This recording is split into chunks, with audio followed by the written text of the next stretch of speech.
Real எஸ்டேட்காரங்க வெளுத்து வாங்க போறீங்க, லே அவுட் போட போறீங்க, பிளாட்டா விற்க போறீங்க. மேஷராசிக்காரர்களுக்கு விரலெல்லாம் பணம். பண்ண வேண்டியது என்ன? வெற்றிவேல் முருகனுக்கு அரஹரோஹரா. மிதுன ராசிக்காரங்களுக்கு ராசியிலே செவ்வாய் யாருன்னு பார்த்தோன்னா யோகாதிபதி. பிரமாதம். பழம் நழுவி பாலில் விழுந்து அது நழுவி வாயில் விழுந்தால் எப்படியோ அந்த மாதிரி உங்களுக்கு வேணுங்கிறது அதுவா நடக்கும்.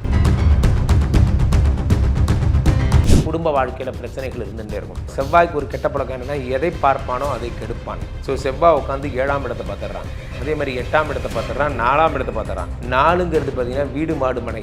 ஸோ அப்போ கார் வண்டி போன்ற தொழில்களில் இருப்பவர்கள், ஓட்டுநர்களாக இருப்பவர்கள் மிகவும் ஜாக்கிரதையாக இருக்க வேண்டிய நேரம். உங்களுக்கு ஆக்சிடென்ட் அதுவாக நடக்கும்.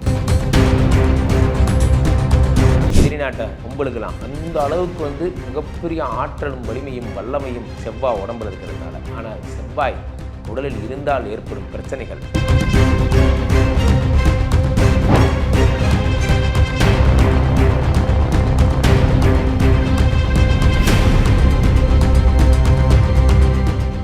ரியல் ஒன் ஆன்மீகம் நேயர்கள் அனைவருக்கும் வணக்கம். நான் உங்கள் ராம்ஜி. இன்றைய தினம் ஒரு ஸ்பெஷலான பதிவு என்னன்னா, செவ்வாய் பயிற்சி எல்லா இடத்துலையும் வைபா போயிட்டு இருக்கு. செவ்வாய் பயிற்சி 26ஆம் தேதி, வருகின்ற 26ஆம் தேதி அங்காரகன் எனப்படும் மங்களகாரகன் ரிஷபராசியிலிருந்து மிதுன ராசிக்கு பெயர்கிறார். இதனால் ஏற்படக்கூடிய நன்மைகள் என்ன, தீமைகள் என்ன, யார் யாருக்கெல்லாம் குபேர யோகங்கள் உண்டாகும் போன்றவற்றை பார்க்கலாம்.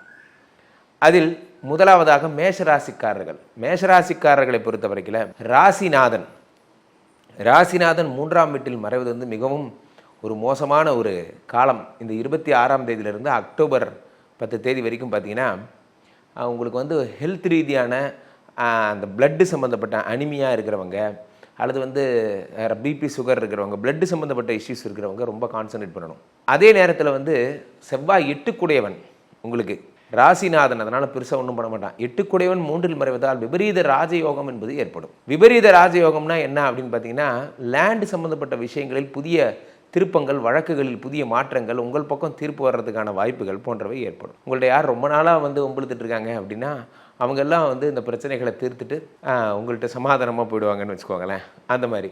ஸோ மேஷராசிக்காரர்களுக்கு புதுசாக லேண்டு வாங்கணும், அப்படி ஊருக்கு அவுட்டரில் லேண்டு வாங்கலாம் அப்படின்னு நினைக்கிறவங்க ஊருக்குள்ளேயே லேண்டு வாங்குவீங்க. சார் சென்னையிலலாம் லேண்டு முடியுமா சார்? முடியும் சார். 8குடையவன் 3இல் மறைவதால், அதுவும் பூமிகாரகன் இருப்பதால் உங்களால் நிச்சயம் முடியும் சார். முருக வழிபாடு மேற்கொள்வது நல்லது. மேலும் செவ்வாய் ஜல்லி, மண், கல் போன்ற பிஸ்னஸ், செங்கல் சூளை போன்ற பிஸ்னஸில் ஈடுபடுபவர்களுக்கெல்லாம் ஆயுதங்கள், அதாவது இப்போ ஆப்ரேஷன் கருவிகள், சர்ஜிக்கல் எக்யூப்மெண்ட்ஸ் போன்றவை செய்பவர்களுக்கெல்லாம் மிக அற்புதமான காலமாக இருக்கும். ரியல் எஸ்டேட்காரங்க வெளுத்து வாங்க போகிறீங்க, லே அவுட் போட போகிறீங்க, பிளாட்டாக விற்க போகிறீங்க. ஆடி போய் ஆவணி வந்த டாப்பில் வரும். அந்த மாதிரி மேஷராசிக்காரர்களுக்கெல்லாம் ரியல் எஸ்டேட் விஷயங்கள் ரொம்ப சூப்பராக இருக்கும். ஸோ அந்த படையப்பா படத்தில் பாடுவாங்க, வெற்றி கொடி கட்டு மலைகளில் கொட்டும் மணிப்பட்டு, அந்த மாதிரி ஒரு பாறையெல்லாம் ஒட்டச்சு அப்படியே அந்த மாதிரி பாறை பிஸ்னஸ் கூட வரும் சார். அது அப்போ நீங்கள் டைல்ஸு அதெல்லாம் சொல்கிறாங்க இல்லையா, மைன்ஸு போன்றவை, சுரங்க பாதைகள், பள்ளிப்பொருள் எல்லாருக்கும் ரொம்ப அற்புதமான காலம். மேஷராசிக்காரர்களுக்கு விரலெல்லாம் பணம். பண்ண வேண்டியது என்ன? வெற்றிவேல் முருகனுக்கு அரஹரோஹரா. முருகா முருகா முருகா, முருகனை கூப்பிட்டு அப்படி விதவிதமாக பாடுங்க. முருகா முருகா முருகா முருகா. வடபழனி முருகன் கோயில் போகலாம், சென்னிமலை முருகன் கோயில் போகலாம், மருதமலை மாமணியே மருதமலை போகலாம். ஹாப்பியாக இருங்க, சிரிச்சுக்கிட்டே இருங்க. இந்த மாதிரி. அடுத்து ரிஷபராசிக்காரர்கள் 12குடையவன் 2ஆம் வீட்டில் இருக்கிறான்.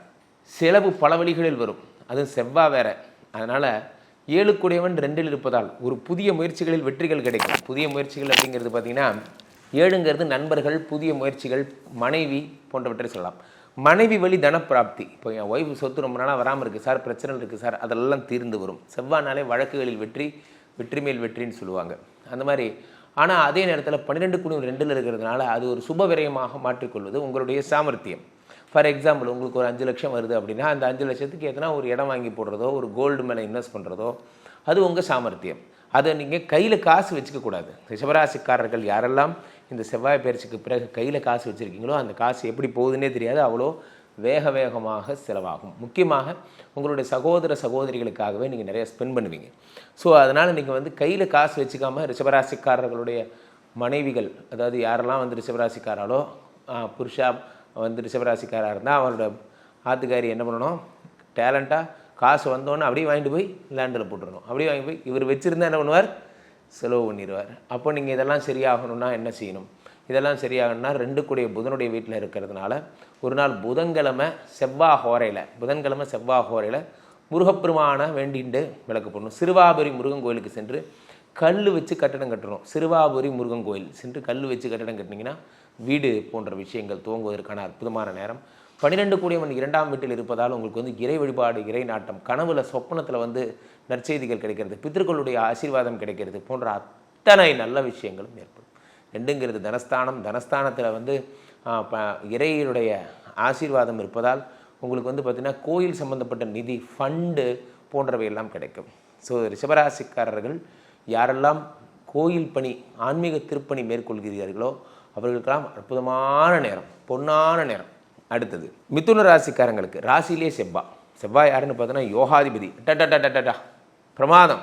அதாவது பழம் நழுவி பாலில் விழுந்து அது நழுவி வாயில் விழுந்தால் எப்படியோ அந்த மாதிரி உங்களுக்கு வேணுங்கிறது அதுவாக நடக்கும். ஒரு காயின் வச்சா போதும், அதே கேரம் போர்டு யாரோ ஸ்ட்ரைக்கர் போட்டால் அதுவாக போய் காயின் பண்ணி விழுந்துடும். அந்த மாதிரி தொட்டனை யாவும் துலங்கும் நேரம், நல்லவை மட்டுமே நடக்கும் நேரம். 11 கூடிய செவ்வாய் ராசியில் உட்காந்துருக்காங்க. சார் என்ன பிரச்சனை உங்களுக்கு, தடுத்து நிற்பது தெய்வதமேனும் அதை படுத்து மாய்ப்பர் பாரனில் காளி எனக்குருமாறு, பாரனில் வெற்றி எனக்குருமாறு. அப்படியே வெற்றி வெற்றி வெற்றி மேல் வெற்றி, போர்ச்சங்கு ஊதலாம். நீங்கள் யார், மிதுன ராசிக்காரங்க, எதிரி நாட்டை ஒம்பளுக்கலாம். அந்த அளவுக்கு வந்து மிகப்பெரிய ஆற்றலும் வலிமையும் வல்லமையும் உங்களுக்கு வந்து சேரும் செவ்வாய் உடம்பில் இருக்கிறதுனால. ஆனால் செவ்வாய் உடலில் இருந்தால் ஏற்படும் பிரச்சனைகள், இரத்த சம்பந்தப்பட்ட பிரச்சனைகள் வரும். ஆக்சிடென்டல் பீரியட், வண்டி எடுக்கும்போது முருகா முருகா முருகா முருகா நினச்சிட்டே எடுக்கணும். காகித பூக்களை கிராஷ் பேட் மேலே வச்சுட்டு எடுக்கணும். ஒரு வேல் எடுத்து கார் முன்னாடி சுருக்கிட்டு பண்ணிக்கிறது நல்லது. கூட பிறந்தவர்களால் உங்களுக்கு நன்மைகள் ஏற்படும். மிதுனராசிக்காரங்கள்லாம் யாராவது அண்ணா தம்பி கூட பிறந்திருந்தால் அவர்கள் வழி பொருளாதார உயர்வும், அவர்கள் வழி பணமும் வளமும் செல்வமும் வந்து சேரும். அது மிதுனராசிக்காரர்களுக்கு பாதகாதிபதி குரு வந்து உங்களுக்கு எப்பயுமே பகை. மிதுனராசிக்காரங்களுக்கு குரு யார், எப்பயுமே 7 கூடிய குரு பகை. அந்த குரு 12ஆம் வீட்டில் இருப்பதால் உறக்கமின்றி தவிப்பீர்கள், உறக்கம் இல்லாமல் இருக்கிறது. அதே மாதிரி கல்லீரல் சம்மந்தப்பட்ட வயிறு வந்து ஃபேட்டி லிவர் ஆகிறது போன்றவை எல்லாம் ஏற்படும். ஸோ மிதுனராசிக்காரர்களுக்கு எப்பயுமே ஸ்திர உப்பய லக்னம்ங்கிறதுனால உங்களுக்கு வந்து குடும்ப வாழ்க்கையில் பிரச்சனைகள் இருந்துகிட்டே இருக்கும். அதனால் செவ்வாய்க்கு ஒரு கெட்ட பழக்கம் என்னென்னா எதை பார்ப்பானோ அதை கெடுப்பான். ஸோ செவ்வாய் உட்காந்து 7ஆம் இடத்தை பார்த்துட்றான், அதே மாதிரி 8ஆம் இடத்தை பார்த்துட்றான், 4ஆம் இடத்தை பார்த்துட்றான். 4ங்கிறது பார்த்திங்கன்னா வீடு மாடு மனை. ஸோ அப்போ கார் வண்டி போன்ற தொழில்களில் இருப்பவர்கள், ஓட்டுநர்களாக இருப்பவர்கள் மிகவும் ஜாக்கிரதையாக இருக்க வேண்டிய நேரம். உங்களுக்கு ஆக்சிடெண்ட் அதுவாக நடக்கும், அதனால் மிக ஜாக்கிரதையாக இருக்க வேண்டும். நீங்கள் ஆக்சிடெண்ட் நடக்காமல் உடம்பை பார்த்துக்கணும். பிளட் லாஸ் என்பது ஏற்படும். அதனால் வண்டி ஓட்டுறதுக்கு முன்னாடி முருகா முருகா முருகா முருகா குருவை நினச்சிக்கணும். குருவே என்னை மன்னிச்சிருங்க, குருவே குருவே. குரு பகா குரு பிரம்மா குரு விஷ்ணு குரு தேவோ மகேஸ்வரஹா குரு சாட்சாத் பரபிரம்மா தஸ்மை ஸ்ரீ குரவே நமஹா. குரு தான் காப்பாற்றணும், வேறு வழியே கிடையாது. ஸோ அப்போது 4க்கு 4 செவ்வாய் பார்த்துடுறார். ஆனால் குரு உங்களை காப்பாற்ற மாட்டார். காரணம் என்னென்னா குரு உங்களுக்கு பாதகாதிபதி, பாதகத்தை மட்டுமே செய்பவர். அதனால் உங்களுக்கு 7 கூடிய பாதகாதிபதி. அதே செவ்வாய் குரு 7ஆம் இடத்தையும் பார்த்துடுறார். அதனால் ஃபாரின் முயற்சிகள் போகிறவங்க ரொம்ப ஜாக்கிரதையாக, பணம் கட்டினீங்கன்னா லாஸ் ஆகிறதுக்கான வாய்ப்புகள் உண்டு. ஃபாரின் முயற்சிகள் அப்போது பணம் கட்டி வேலைக்கு போகிறது பண்ணவே கூடாது. அப்போது 7னா மனைவி இன்னொரு தாரம் பண்ணவே கூடாது. ரொம்ப பொறுத்து இருந்து அதுக்கப்புறமா தான் நீங்கள் பார்க்கணும். உங்களுக்கு திருமணத்திற்கான நேரம் இப்போ யாராவது நிச்சயதார்த்தம் கல்யாணம் அப்படிங்கிற மாதிரி வந்தால் ஒரு இந்த 1.5 மாதம் கொஞ்சம் தள்ளி போடுறது நல்லது. கல்யாணத்தை ஒன்றும் பண்ண முடியாது. இப்போ கல்யாணம் நிச்சயமானவங்க என்ன பண்ணணும்னா முருகனுக்கு போய் பார்க்கணும். இல்லை உங்களுக்கு டைவர்ஸு கேஸு போகிறது, பிரச்சனைகள் போகிறது அப்படின்னா என்ன பண்ணணும், முருகன் கோயில் போயிட்டு இந்த தவிட்டுக்கு விடுறதுன்னு சொல்லுவாங்க. இந்த மாதிரி முருகன் கோயிலில் உங்கள் மனைவியை விட்டுட்டு அதுக்கப்புறமா ஒரு தவிடு மாதிரியான ஒரு பொருள், ஏதாவது ஒரு பொருள் கொடுத்துட்டு உங்கள் ஒய்ஃபை கூட்டிகிட்டு வரணும்.